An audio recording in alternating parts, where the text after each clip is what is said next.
मतलब है कि सबसे पहले ला इलाहा इल्लल्लाह की आवाज हिंदुस्तान की धरती पर उतरी है।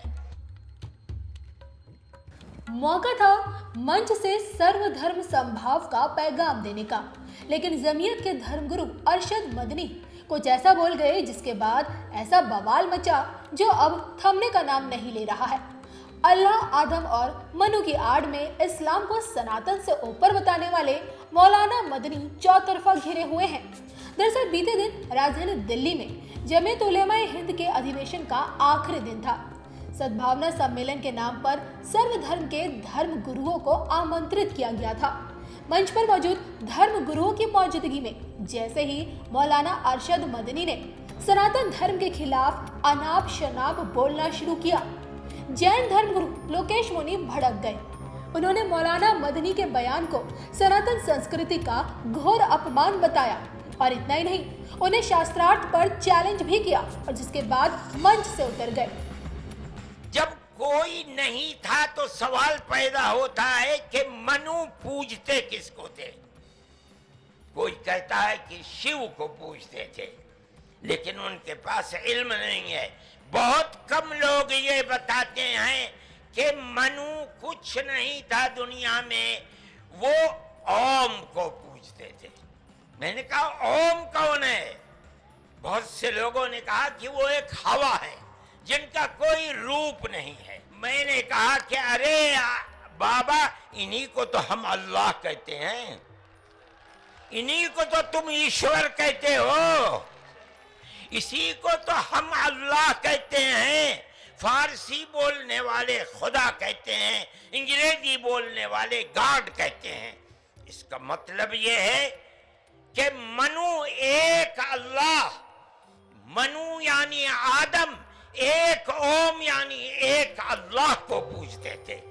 अब मौलाना अरशद मदनी की कथनी से घमासान मचा हुआ है। देश का संत समाज उन पर भड़का हुआ है।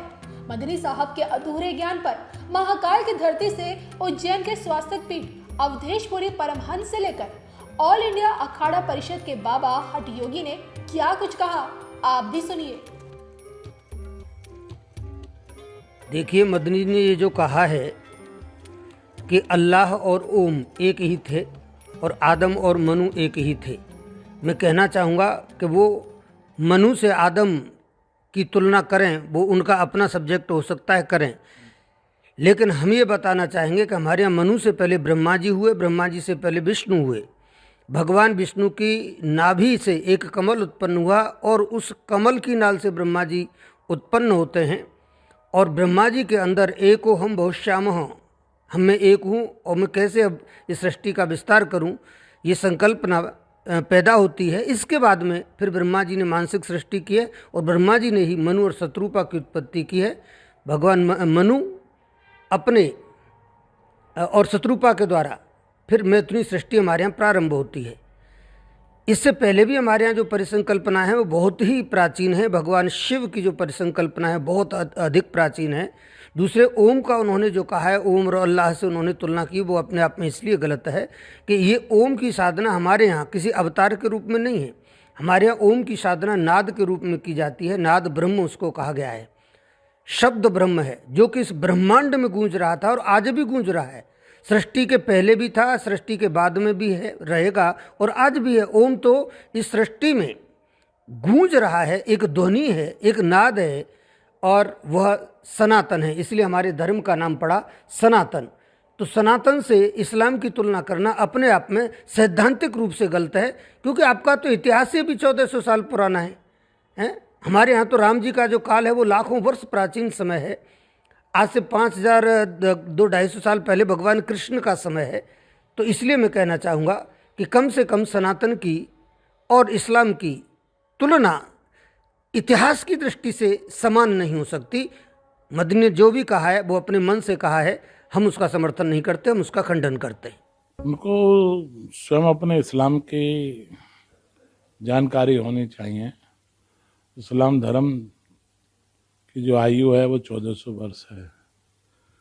जो उन्होंने बयान दिया वो बयान तो जो है लाखों वर्षों का है। मनु जो थे वो लाखों वर्ष से वो कैसे जो है उनको जो है हम पीर बता सकते हैं या उनको जो है आका बता सकते हैं या उनको मोहम्मद बता सकते हैं। ये तो जो है जितनी भी जो बात है ये उन्होंने राष्ट्र को एक तरीके का भ्रमित करने के लिए और अपने को विद्वान माने। तो वो विद्वान तो है नहीं। यदि जो अच्छी तरह से नवाजी होता है, जो नवाज अदा करते हैं, वो इस समय के बयान नहीं देते हैं। ये तो राजनीति बयान है। उन्हें इबादत से मतलब है या उन्हें राजनीति से मतलब है। इबादत एक अलग शब्द है, उपासना अलग शब्द है। उपासना कोई राजनीति या इबादत कोई राजनीति वो नहीं है।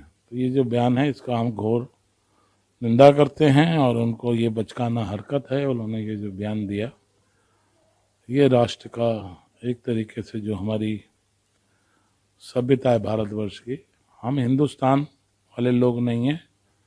हमें हिंदुस्तान तो उसका एक खंड है, आर्यवर्त है, समझे। इसलिए हमारे सनातन धर्मियों का जो संकल्प है वह होता है, समझे।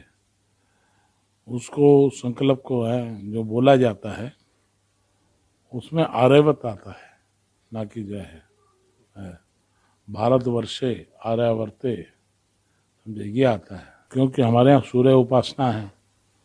सूर्य उपासना किसी और धर्म में नहीं है। सूर्य की आयु जो है कोई नहीं होती।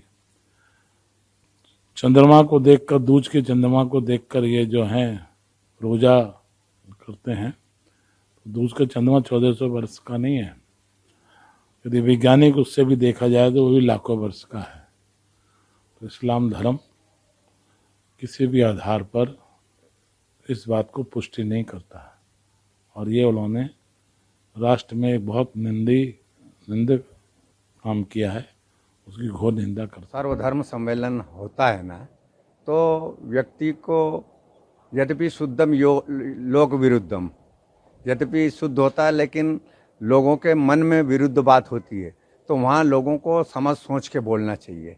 किसी भी संप्रदाय के प्रति या किसी भी आस्था के प्रति अगर हम चोट पहुँचाते हैं तो ऐसी स्थिति में अनेक दूसरे संप्रदाय हैं वो उखड़ जाते हैं। और जिस तरह का ये सर्वधर्म सम्मेलन दिल्ली में बुलाया गया था और मदनी जी का बयान था, तो उसमें बाकी जो धर्माचार्य थे उनको ये बात बहुत बुरी लगी और बुरी लगने के कारण वो उठ के चले गए। तो ऐसे सर्वधर्म सम्मेलन में इस तरह की मदनी जी को भाषा बोलने का प्रयोग, इस तरह के शब्दों का प्रयोग करने का कोई औचित्य नहीं है। उससे समाज जुड़ता नहीं है बल्कि टूटता है। तो ऐसे में अगर मान लो लोगों को बुरा लगा है तो मदनी जी को चाहिए कि वो अपना सार्वजनिक रूप से माफ़ी मांगे कि जो मुझसे निकल गया भाई, वो आइंदा मैं इस तरह का शब्दों का प्रयोग नहीं करूँगा।